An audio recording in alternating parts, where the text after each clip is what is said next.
RiffTrax. Never pick tracks where the riffs are missing. Why you always gotta pick RiffTrax?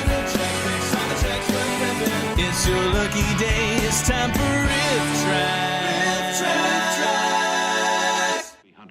Hello! I'm Faith, and welcome to Faith's Take, where I talk about anything and everything that I find interesting. And welcome to episode 46 of Every RiffTrax Short Reviewed, where I take 5 RiffTrax shorts in chronological order, review them, and give them a rating between 1 and 5, with the points being good, great, awesome, fantastic, and spectacular, because I don't think a bad RiffTrax short exists. Time to get your bat ears and underage sidekick ready, because this episode is Batman, Batman, and more Batman, with a UFO sighting in between for good measure. Yes, this time we're finishing up the Batman serial with 4 of the 5 shorts in today's offering. So let's dive right into episode 46 of Every RiffTrax Short Reviewed. Number 226, Batman, Robin Rides the Wind, from August 12th, 2014. Gabe single-handedly shovels that driveway in the winter. Such a trooper. If you remember from last time, the Wizard and the Caped Crusader were in a car chase, with the Wizard releasing a smokescreen to throw our duo off. What happens next? Robin seemingly crashes into some brush, but our heroes in the car are both perfectly fine, so they just go on ahead trying to cut off the baddie up the road. Unfortunately for them, the Wizard dumps the car with a couple of henchmen, while he and his driver head into their lair to take a little trip in their submarine. Being so confused by this escape, Batman, still wary of the cranky old man Professor Hamill, decides they should go visit the old man's place for a clue. And Hamill's butler goon just starts shooting at the dynamic duo. He says he thought they were bad guys, but come on, it's 4 in the afternoon based on the lighting, man. That's no excuse. But it turns out he was telling the truth, as a shady private eye was indeed trying to break in, but he's quickly caught and interrogated. Hidden in some cigars on him was microfilm Hamill apparently stole from the lab, detailing how to foil the Wizard's remote control machine. The Wizard won't be able to use his remote control machine on us this time. No, but he probably knows a lot more tricks. Like tying a cherry stem in a knot with his tongue. And Robin can barely see over the wheel as it is. Headquarters just doesn't feel like home unless 2 leisurely goons greet you. Welcome back, see? In terms of supervillain spryness, the Wizard rates between the Arthritic Avenger and Fibromyalgia Man. Good thing we're here. My learner's permit doesn't let me drive after dusk. Maybe they went up the cliff, or down it.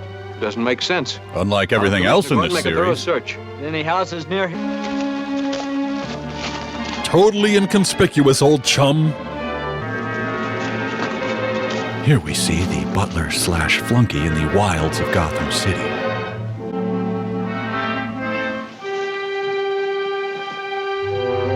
Grand Jeté! Bat Ballet Attack! Batman! Why were you shooting at us? I didn't know it was you, sir. I was after a prowler who broke into the house. His eyesight is 2,500 and he's not afraid to shoot. Robin missed his true calling as a tabletop. If you won't talk, Dunn, I'll have to turn you over to the police. What are you doing in my house? Maybe the police will be curious about some of your mysterious activities. What do you mean? I'm a reputable scientist. Professor Hamill, the doctor warned you not to get excited, sir. You know how easily your pee bag overflows. Ooh, fruit by the foot. I thought so. Microfilm. You might as well tell me what's on it, Dunn. I'll find out anyway. I'll use the Bat microfilm reader. Okay, it's just a regular microfilm reader. Professor Hamill took from the... We're grateful to Batman. We'll have work started at once on the neutralizer. Well, Batman has an idea in connection with that. Oh, Batman He wants does. to get out that the neutralizer part... Meanwhile, Commissioner Gordon has some questions for the radio announcer, Barry Brown, the guy who suspiciously has a ton of exclusive info about the Wizard and his attacks. Brown just refuses to answer, and Gordon leaves Brown in his office unguarded, allowing him to rummage through official police junk. But it turns out that was the plan, as Batman and Robin were hidden watching Brown's every move, leading the Wizard into a trap, having Brown feed him manipulated information.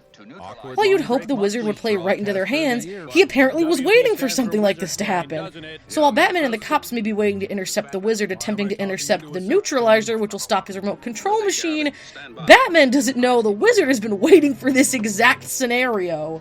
The gangsters get a hold of the armored car which Robin was hiding in, and the Wizard sends a decoy armored car, that I guess he just had laying around, down the road that Batman and the cops are watching. The driver of Robin's car is killed by the goons, but Robin warns Batman the other car's a fake. And since the goons just head back to their own car instead of waiting in the real armored car they just stole, Robin hops into the driver's seat and steals the real armored car right back. This makes Robin more effective than both Batman and the Wizard and his posse all in one go. The henchmen, who should be very embarrassed, relay this trick to their eyes in the sky, Dan, who starts bombing Robin as he attempts to flee. Will he get away? Wait mere minutes to see. Sergeant, send in Barry Brown, the radio broadcaster. Will do, Commissioner Gordon, the police commissioner. Look, I make the news public. That should help you. Translation, go piss up a rope, Flatfoot. Yes? The naughty commissioner, one cop's erotic. Wow. Police department letterhead typeface from the Middle Ages. Good to see. Did it work? Yes, Brown read the memo on your desk. Then he'll broadcast the news and the Wizard will begin to act. And we'll be ready for him. Sorry about all the Funyun crumbs behind your curtains. But I've anticipated this all along. That's why I've been working on... Never mind. World's greatest criminal mastermind. Destroyed. This is Batman. Why am I talking into a soup spoon? Point number 1. Everything is all right so far. Words Robin will never hear from a Blue Rock psychologist. Canyon. I bet if Gabe was driving the armored car, it would have gotten away. We love you, Gabe. And miss you. Neil calling headquarters. Neil calling headquarters. Neil, his voice is like a song for my heart. Let's take over. Too late, dirtbags. Batman already took over way back in episode 1. Batman takes over. The Wizard's men have stopped us just east of Blue Rock Canyon. But the armored car just passed here. Said the guy Detective Comics is named after. I'll let the police handle that. I'm heading your way, Robin. Sorry to let the driver get murdered. I needed some me time.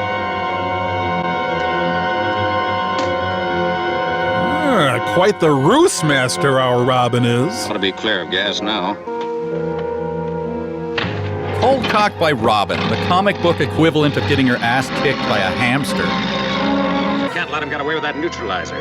Call Dan. Dan's a great life coach. He'll know what to do. If Orville Redenbacher directed Fast and Furious.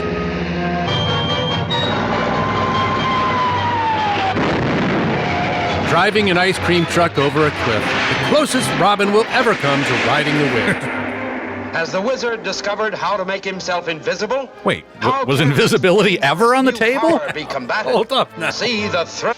As is to be expected at this point, a super solid riff full of reversal after reversal after reversal, and that earns it a 4 out of 5. You know what to do. I'll call headquarters. I want the Wizard to know we're here for him and that he's valued and loved. Neil calling headquarters. Number 227, Flying Saucer Mystery from August 27th, 2014. Virginia, Dr. Scott shows how to make your own flying saucers. Man, these early Mythbusters episodes were really dry. From what is called an And it's time for our one non-Bat-filled riff of the episode. Starting off with a very fun fact, this was the first short released after the release of the RiffTrax theme song's animated music video, and was the first short released with the whole theme song to be included with it.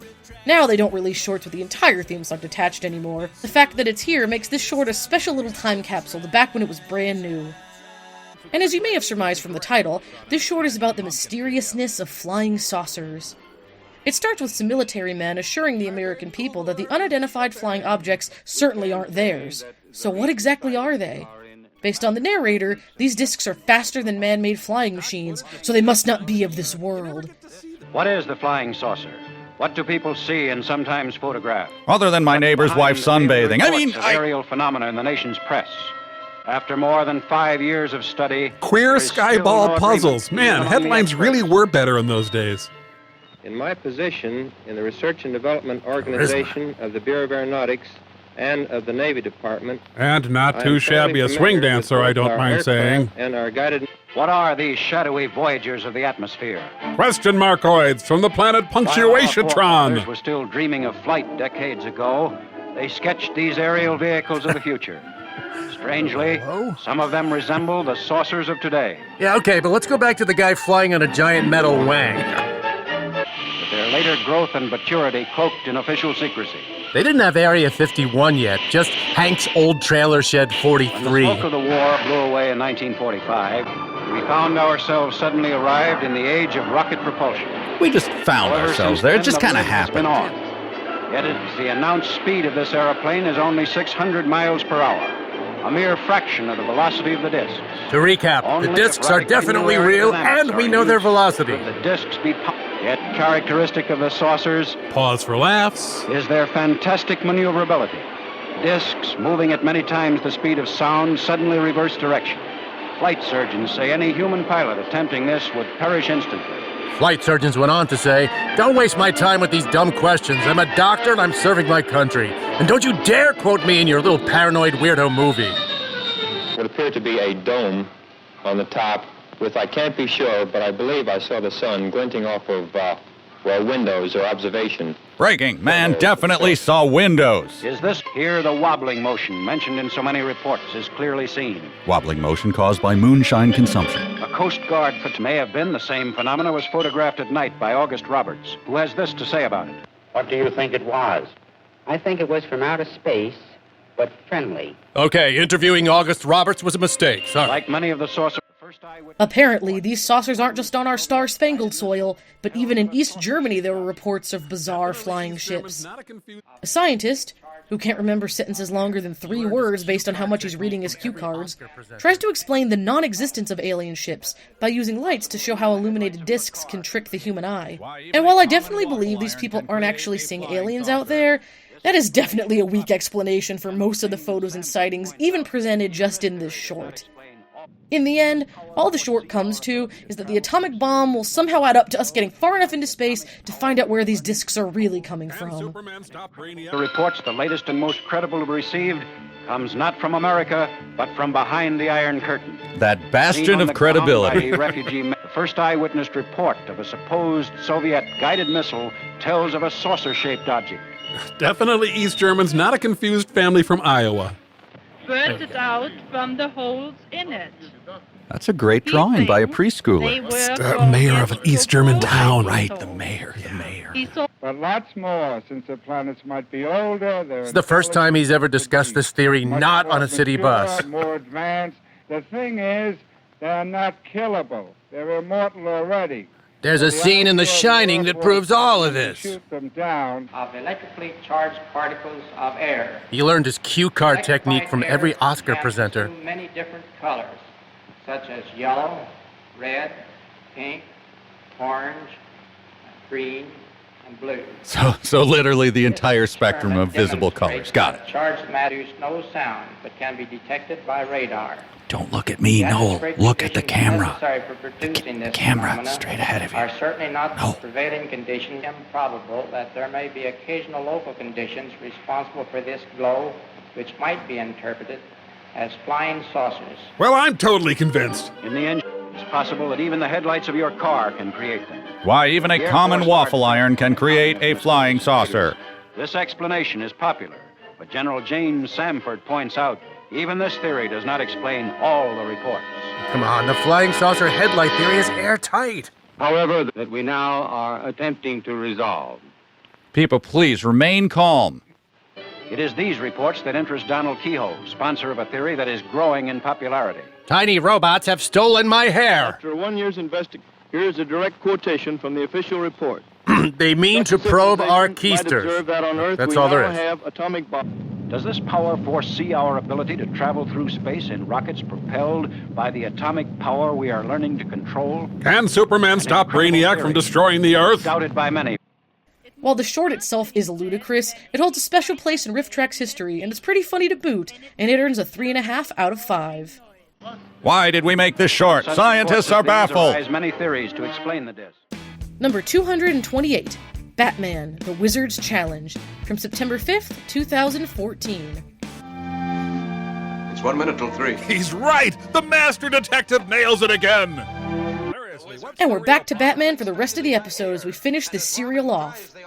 Now, when we last left Robin, he was being bombed off the road. As is to be expected, seeing as how every single episode starts like this, Robin dives out of the car at the last second before it plummets down a ravine. Batman picks Robin up while the goons look for the neutralizer, only to find out they were fooled by a man with pointy ears wearing a dance belt once again. Meanwhile, Hamill is the most popular guy in town, as both Gordon and Vicky want to see him. He decides to pull the rug out from under the good guy's plans by revealing his neutralizer that he's created to the masses. However, it's all a ploy. While his butler innocently tries to deliver the neutralizer, the lackeys show up to beat him down and steal Hamill's device from himself as the professor by himself as the wizard. Thankfully, the heroes show up to steal it right back. But they fail, meaning the wizard has the device in the end anyway. Oh, great, we're late. No more yard sales, Neil. Robin's perfected this jump from years of Batman pushing him out of moving vehicles. Sorry, hitchhikers I picked up. They're falling from the truck. This is why I let my goons dress active casual. No neutralizer in here. Maybe it neutralized itself. Tell that to the wizard. He'll blow us apart when he finds out the Batman's outsmarted us again.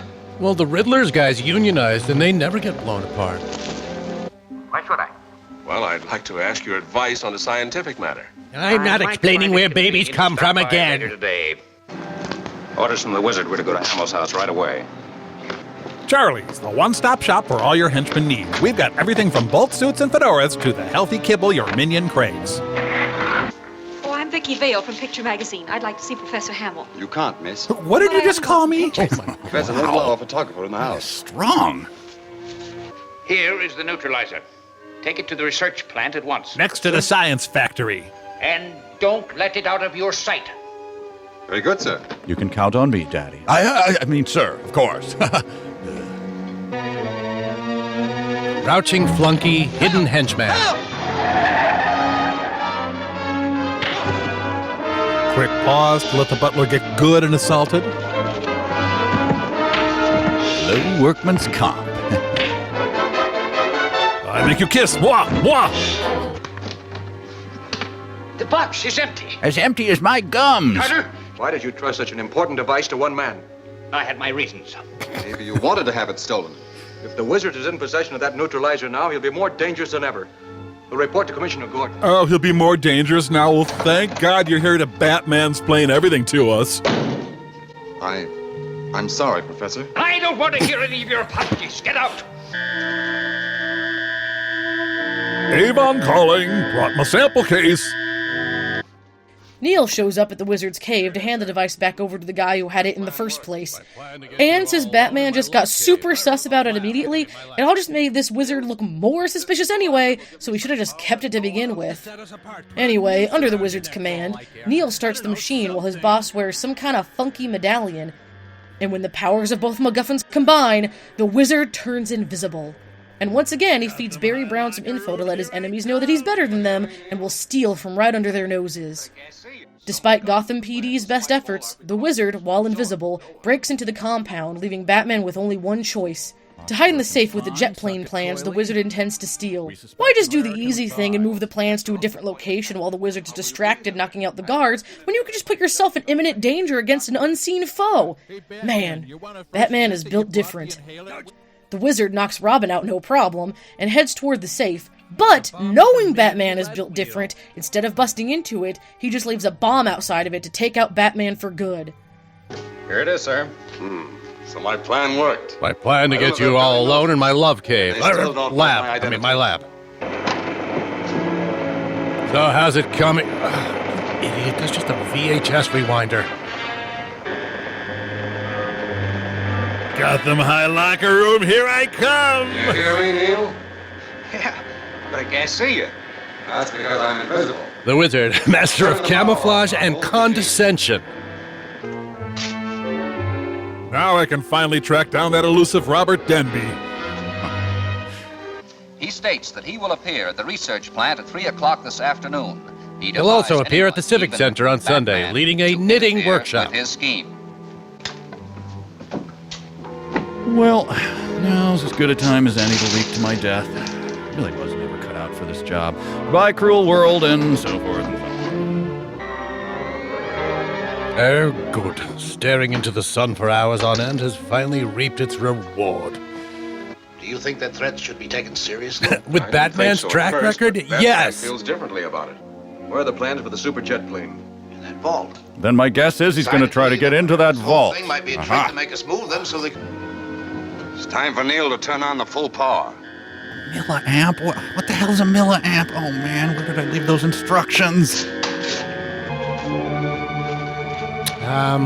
Sir, I can already see you from the dirt coating your feet.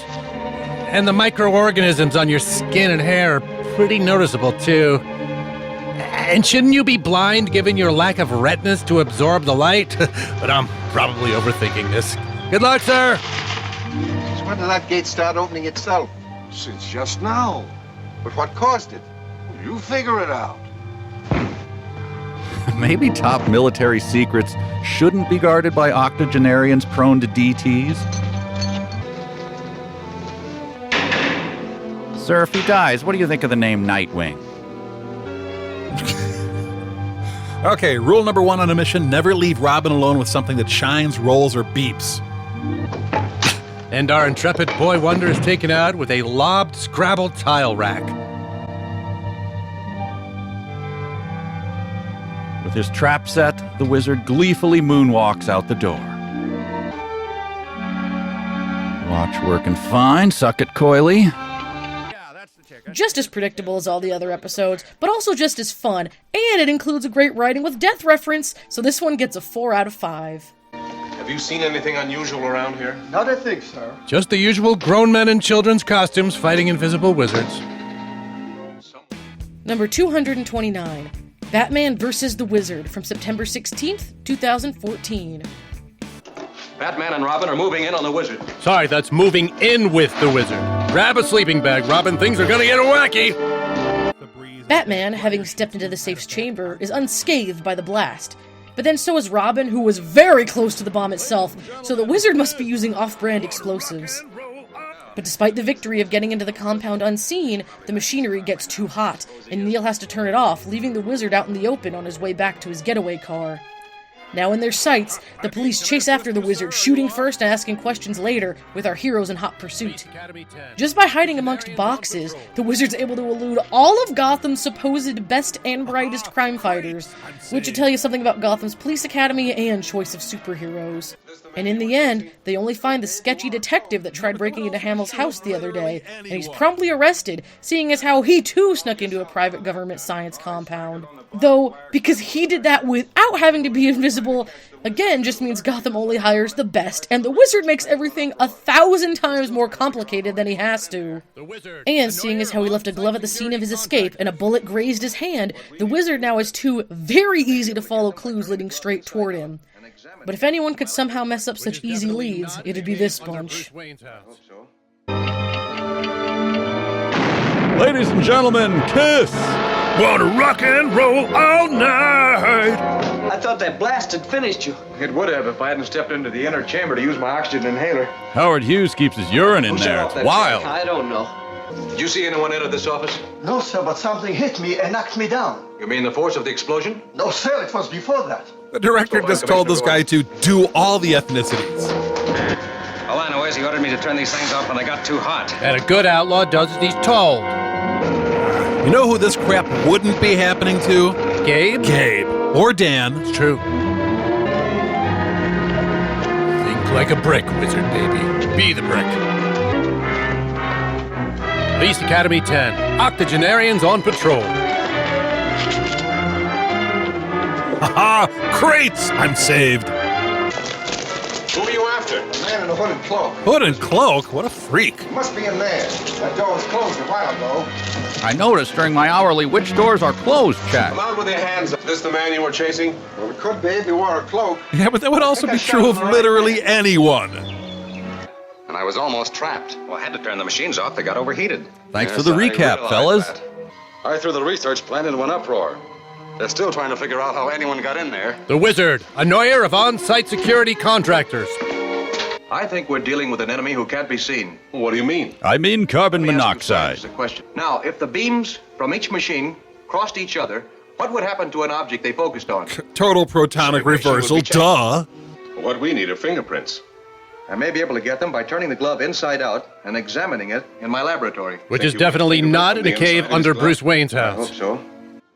Gordon questions Brown once again, and once again leaves him in his office. I mean, how dim-witted could one city's defenders be, dude? And Brown puts what must be a tape recorder on Gordon's windowsill and leaves right under his nose. Back in the Batcave, Bruce finds not Hamill's prints on the glove, but his butler Carter's fingerprints instead. On the way to Hamill's place, the trio hear Brown announce their plan on the radio for the whole city to hear. But, in a twist, an unseen assailant shoots Carter dead right before they arrive. The trio plus Hamill agree that there's no way the real wizard would be brought down so easily. Later that afternoon, Barry actually does something good for once, announcing that the wizard is not only alive, but after Gordon. But Barry, about to announce the true identity, is nearly murdered for his troubles. While he survives the attack, he was choked badly and won't be able to speak and reveal the wizard for a while. Why not have him write the name once he's conscious again? Come on, have you been watching? These guys can barely use forks without injuring themselves. Think they'd have enough common sense for such a simple solution? And instead of just leaving the superhero in Gordon's office at the scheduled time of a murder, Gordon and Vicky are in place to attempt to catch the criminal. And after a shot goes through the window, both Batman and Gordon go down, leading us into our finale. I'd like to know where you're getting your information on the wizard's activities. Inside tips. They cost me plenty. You ever canoodled with off your Mr. gloves. Freeze, Gordon? Take them off. Oh, it's not good. What? Yes? That report on the Mills case is ready. I'll be right over. It's all for now, Brown. Now, if you'll excuse me, I'll leave you unsupervised in my office again, which I'm sure will be just fine.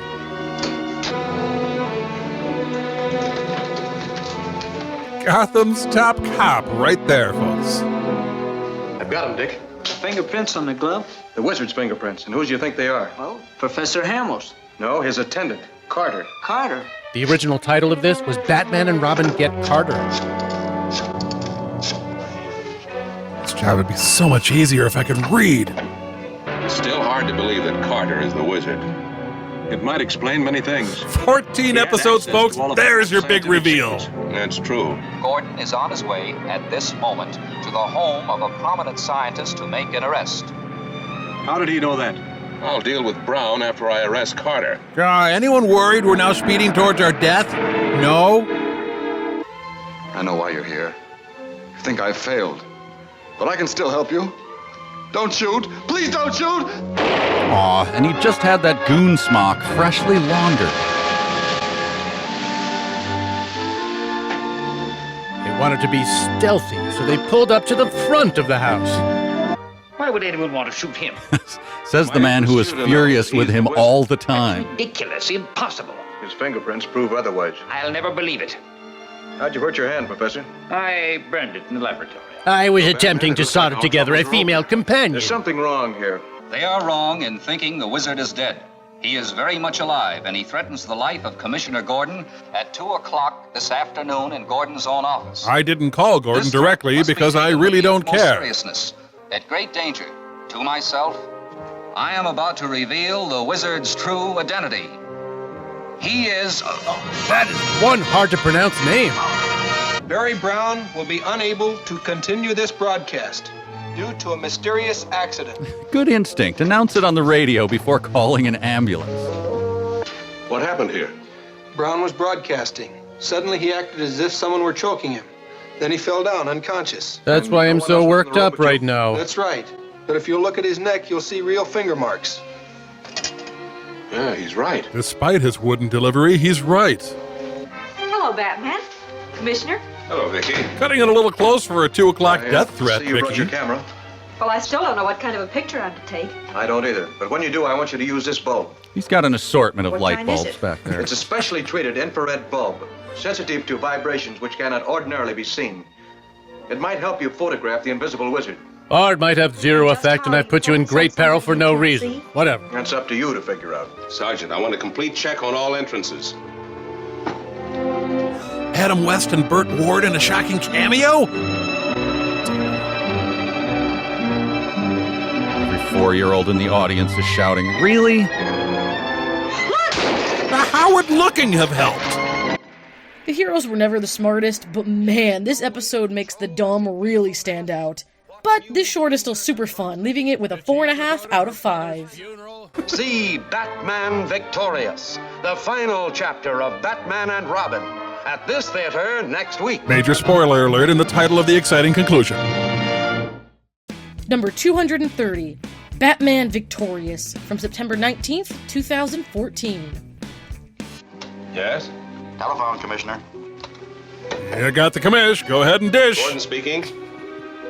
As I'm sure you've guessed, since I'm sure you're smarter than Batman, neither Gordon nor Batman were actually hit by the bullet, and Vicky seemed to get a picture taken that should reveal the Invisible Man's true form. But since he turns invisible while in his cloak, how's that gonna help exactly? Oh well, I'm not a cowl-wearing detective, so maybe I just don't get it. The Wizard's driver gets arrested since the cops have seen him before, nearly arrested him then, and he took no precautions while standing right outside the police department to not look like the most suspicious man in the world. Batman apparently thinks the Wizard can't drive, and instead of, keeping an eye on the car, he has every single call on the street monitored for the Wizard calling henchmen for help. Because that's clearly the most logical step here, seeing as how you already know which car is his. This plan somehow works, as the Wizard can't drive his own car and tells Neil to keep the machines on no matter how hot they get to keep him unseen while he waits for another goon to grab him. While the cops go to meet the Wizard, they get their own car stolen by him, and Vicky shows up with the picture where, for some reason, the Wizard removed his mask, and it's revealed to be the supposedly dead Carter who we just saw get murdered last episode. The Wizard ends up crashing the car he's stolen, turning visible again, as Neil struggles to get the machine under control. Threatened with death by the Invisible Wizard, Commissioner Gordon calls on Batman and Robin for aid. Like a little bitch. They meet in his office. Batman, look out! And our hero's nearly killed with his back to a window after just being reminded of points of entry. I came as soon as I knew I'd be ineffective. Are you all right? I want you to have every car that's parked in this vicinity checked immediately. He must have come in a car and he'll try to leave in one. He has the deductive reasoning of someone still struggling with object permanence. Tell the commissioner we found a car. That we're leaving it unguarded. Yeah? Have the telephone company listening on every call from pay stations in this vicinity. It's a big job. And a clear violation of the Fourth Amendment, but okay, sounds fun, let's do it. He is such a wizard, he can operate payphones without coins! It would only be captured. The police are alert. Well, by Gotham State. Remain invisible. Someone who claims he's the Wizard is making a call from the phone booth in the lobby of 616 Main Street. He's calling the Butterball hotline and weeping about his mother. 16 Main. Where do we go? We can't do any more than the police are doing right now. That's the vigilante spirit. Here's your Invisible Man. Good work, Vicky. Who is it? Carter? He's dead. Well, it's still Carter. Well, how can that be? I have an idea. Find out why he took off his mask for once. Sure, we followed the wizard. Oh yeah, this is much more discreet than simply walking to the rendezvous point. Or sneaking onto a bus, or hiding in the backseat of a car already headed in that direction. And just to be clear, he's driving a car while invisible to a place where he ordered a car to pick him up because doing so in the city would be too conspicuous. Right. Whoa! Oh, I can't tell if I'm a 10 or 2 or 9 and 3, and I don't know what's going on! No! Look at all these grass stains! The tension of the Wizard getting away is instantly broken as he gets picked up by his goons in yet another car, and they drive to the lair. Unfortunately, Vicky follows the fiends and is going to be destroyed if she isn't saved for who even cares how many times it's been now. Robin, hiding just out of sight, sees the Wizard go into one of the secret entrances to his lair. Batman's just able to save Vicky from careening over a cliff while the cops arrest the henchmen attempting the murdering. Following Robin into the secret entrance, the duo get their hands on a goon and force him to take them straight to the Wizard. There's one last super quick fist fight once the heroes make it into the lair as the Wizard cunningly runs away while his lackeys do the fighting for him. But they're swiftly defeated, and the two run up into Hamill's parlor where he admits to everything. However, it turns out that not only is Carter still alive, but he was the Wizard and mastermind the whole time. But how is Carter still alive and well? Because apparently, get this, he had a twin brother who he set up. But unfortunately for him, the fingerprints on the corpse didn't match the fingerprints on the glove he wore, so Batman knew something was up the whole time. Because what better way to end your 15-part serial than a half-baked, barely-there plot about an identical twin of your villain, who audiences didn't even expect was the villain until like 10 minutes ago, who was instantly, supposedly killed off seconds after the concept was introduced. And to close us out, Vicky tries to trap Batman into being in the same room as Bruce Wayne, only for him to have planned for exactly that situation and a perfectly timed call from Alfred on Commissioner Gordon's phone. And with that sitcom-esque ending, we come to the end of the Batman serial. Wait, what's that? What am I sitting on? Nachos! Damn it, you guys! Boy, I'm gonna miss this field. A lot of stupid crap involving idiots happened here. Going somewhere? Yeah, any law against it? Maybe there is. Since the Anti-Going Somewhere Act of 42, You caught her snooping around. Get rid of her. nobody's allowed to have more accessories than me. Oh, and please watch your head there, miss. I wouldn't want you to get a goose egg before we murder you. Can't believe you jerks are Team Jacob. I'm out of here.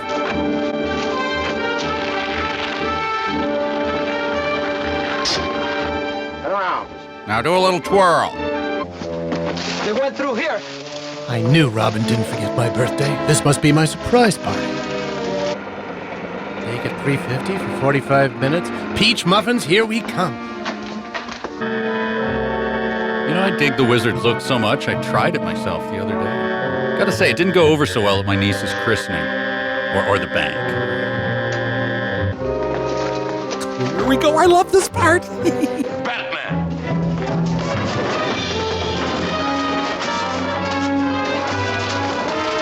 I'll strangle you with your own guts! Stop it. Oh no! Summon the Geek Squad! You've got me cornered at last. Are you admitting that you're the wizard, Professor?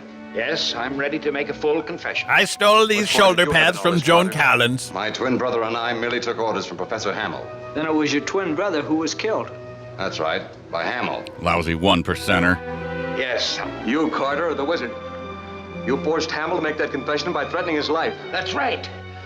Commissioner Gordon wants to see you. He's not mad, just very disappointed. Then Professor Hamill didn't know that Carter had a twin brother? No, while the brother was acting as Hamill's attendant, Carter was carrying on as the wizard. And maybe Kaiser Soze, I don't know. Suited his purpose. He was too absorbed in his scientific experiments. In a secret workshop, he entered through a panel. Oh, and he's evidently invented a miracle cure for paralysis. So anyway, Neil, Robert and Miss Vale have done their share, too. Will you do me a favor? Why, certainly. I'm going to have dinner with Bruce Wayne. Will you join us? That's very nice of you. Then you'll come? Of course. Robin's like, There's one detail to be I cleared like up. dinner. How did Barry Brown get the info? I'll be right out, Sergeant. Pardon me, please. I'll call you later, Robin, since we're not invited to dinner. Vicky, I'm sorry. I can't keep our date. It's I'll be here. in town for a week. This finale has all the confounding goofiness and plot contrivances this whole series has led up to, and I'm giving it a 5 out of 5. You know, I thought I had discovered your identity, but I just found out I was wrong. Really? What did you think I was? Bruce Wayne. Wasn't that silly? Yes, wasn't it? I blame you for my brother's death. And they all lived gably ever after. Roast in hell, 1940s Batman. As always, thank you all so much for watching, and special thanks to my heroic Patreon supporters, including Jacqi Ball, Kevin Nauta, and Isabella Summitt. I think finishing off the Batman serial was a great way to come back to this series on the channel. You guys love watching it, and I love making it, and I'm so glad it's officially back. Also, I'll still be live streaming every Monday night in October from 7 to 9:30 Central Time for St. Jude's Hospital. The fundraiser has been going incredible so far, and I can't thank you guys enough. This has been so much fun already, and I can't wait to keep live streaming even after the campaign is over. Thanks again, and I'll see you guys later. Roast in hell, 1940s I'm leaving Batman with only one choice. To hide in the safe with the jet plan planes that... that was backwards.